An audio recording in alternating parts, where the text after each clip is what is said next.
Bienvenue sur Africa 24 dans cette nouvelle édition de l'Africa Tonight. Voici les titres de l'actualité. Le président des Comores, Azali Assoumani, est en visite depuis ce mardi 16 janvier en Guinée. Au menu des discussions avec son homologue Alpha Condé, la coopération entre les deux pays et les assises nationales des Comores qui débutent le 5 février 2018. L'Algérie et la Libye signent un accord de coopération pour l'exploitation des hydrocarbures.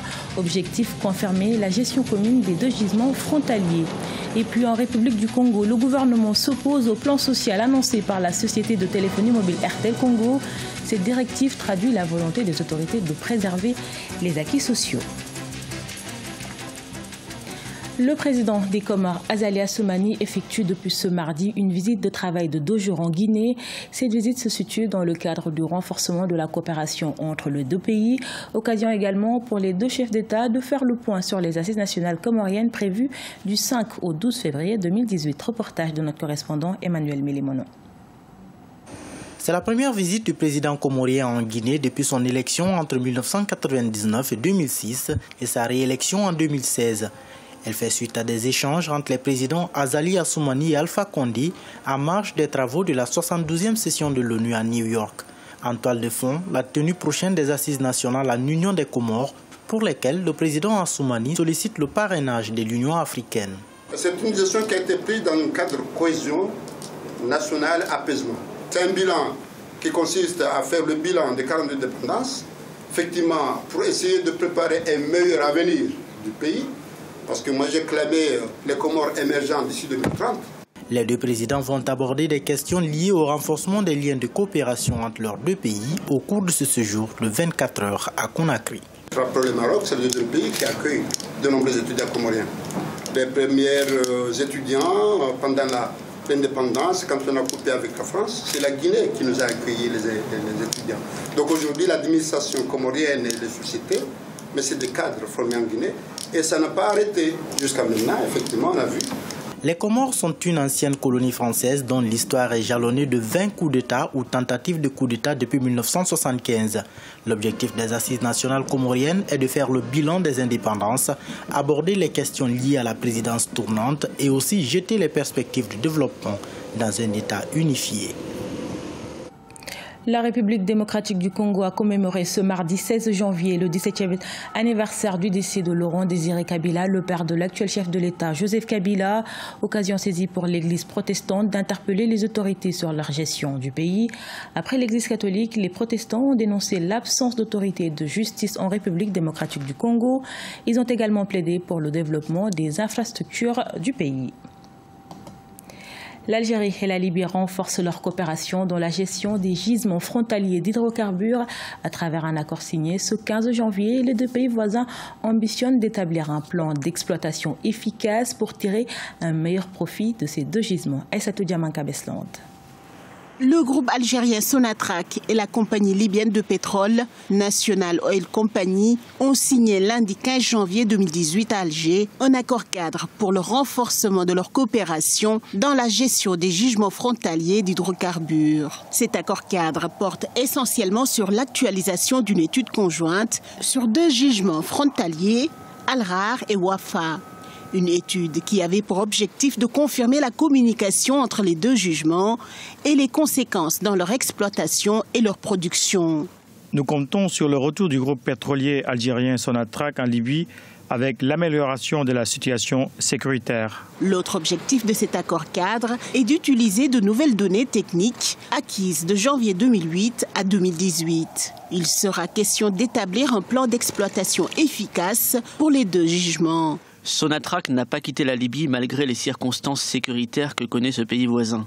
On a toujours un appareil de forage sur place et nous voulons continuer à être en Libye. L'Algérie et la Libye ont également discuté de l'état des relations de coopération et de partenariat qui lient leurs deux pays, ainsi que l'exploration et l'identification des opportunités d'affaires et d'investissement à développer dans le secteur des hydrocarbures. En 2017, la production de pétrole libyenne a atteint plus d'1 million de barils par jour et a permis de réduire de moitié le déficit budgétaire à 7,7 milliards de dollars. Et pour l'Algérie, la hausse des prix du pétrole a fait gagner le pays 3 milliards de dollars en 2017, soit 2600 milliards de dinars. en République du Congo, le ministère des Postes, des Télécommunications et de l'Économie numérique s'oppose au supposé licenciement des salariés du groupe téléphonie mobile Airtel. Dans un contexte socio-économique difficile, le gouvernement souhaite préserver les droits et acquis sociaux des travailleurs. Il demande ainsi à l'entreprise de surseoir à son plan social. Corinne Kamsefem. N'était encore qu'une rumeur circulant sur les réseaux sociaux. Pourtant, le gouvernement congolais a pris très au sérieux cette information annonçant le licenciement imminent d'une centaine d'employés de la compagnie de téléphonie mobile Airtel. Le ministre congolais des Postes des Télécommunications et de l'Économie numérique, Léon Juste Ibombo, a rencontré ce lundi 15 janvier les responsables de la structure qu'il met en garde contre tout licenciement abusif. Le ministre est passé pour information. Il a demandé aux gens, aux responsables de RTL, tout comme de MTN aussi, de pouvoir faire asseoir cette procédure, de regarder ensemble, de contacter la tutelle qui est le ministère, discuter ensemble, présenter la situation réelle de la maison. Et en ce moment-là, si la société pourra décider de la mise en chômage économique de ces agents, en ce moment-là, il faudra que la tutelle soit dûment informée. Surpris, le ministre a également fait remarquer que le gouvernement n'avait pas été notifié des difficultés financières que semble traverser Airtel et qui justifieraient cette compression du personnel.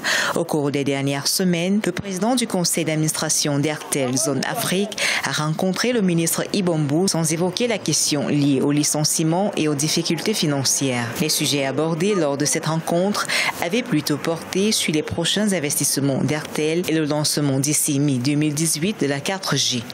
Même au sortir de là, il y a eu un agent de RTL qui a appelé même le directeur du ministre pour lui dire merci, vous êtes venu pour nous sauver parce qu'ils étaient prêts à mettre en exécution cette mesure entre le 17 et le 19 janvier. Pour le gouvernement congolais, l'économie numérique est un secteur stratégique pour le pays et il est important de préserver les acquis sociaux dans un contexte économique précaire. La rencontre avec les responsables de l'entreprise a été l'occasion pour le ministre de condamner la nouvelle politique commerciale des opérateurs de téléphonie mobile qui privilégie des partenariats extérieurs pour certains services, notamment les cartes prépayées, au détriment des commerçants locaux. Bolanlé Austin Peters est une productrice de Nollywood, deuxième puissance cinématographique au monde. Son ambition, faire revivre la scène au Nigeria, son pays. Avec la réouverture du théâtre Terra Culture Arena de Lagos, avec 400 places, le centre éducatif, culturel et artistique créé en 2003 promeut la diversité des différentes cultures. Vinanodin. Le théâtre Terra Culture Arena de Lagos est de nouveau ouvert au public après des mois de rénovation. Sa fondatrice Bolan Austin Peters a pour ambition d'offrir au public nigérian une nouvelle expérience théâtrale. Des jeux d'éclairage, des décors modernes, un système sonore et acoustique haut de gamme. Le théâtre présente actuellement Fela and the Calacutan Queens, une production qui s'inspire de la vie du roi de l'afrobeat nigérian Fela Kuti et des femmes qui l'ont entouré. Depuis près de 30 ans, les arts vivants sont pratiquement inexistants dans le pays. La productrice de Nollywood, Bolan Austin Peters, est la fondatrice de Terra Culture. Elle a eu envie d'y remédier. J'ai travaillé avec les Nations Unies pendant des années. Je suis rentrée chez moi et j'ai senti qu'il y avait des lacunes. Nous pourrions faire beaucoup plus dans le domaine des arts et de la culture. Quand on travaille comme des expatriés, on a tendance à se diriger vers le milieu artistique. Il n'est pas très développé au Nigeria, alors j'ai décidé de construire ça.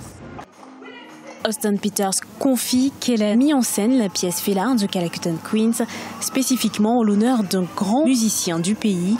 La réaction du public est positive. Les Nigérians souhaitent voir plus de pièces locales. Les producteurs en profitent pour adopter la technologie moderne sur scène et dans les productions. J'espère que les pièces de théâtre deviendront beaucoup plus prisées dans cette partie du monde. Je sais que ça coûte probablement très cher de faire ce genre de production. Alors prions pour un espace encore plus grand, beaucoup plus vaste, pour que beaucoup de gens puissent aussi venir regarder.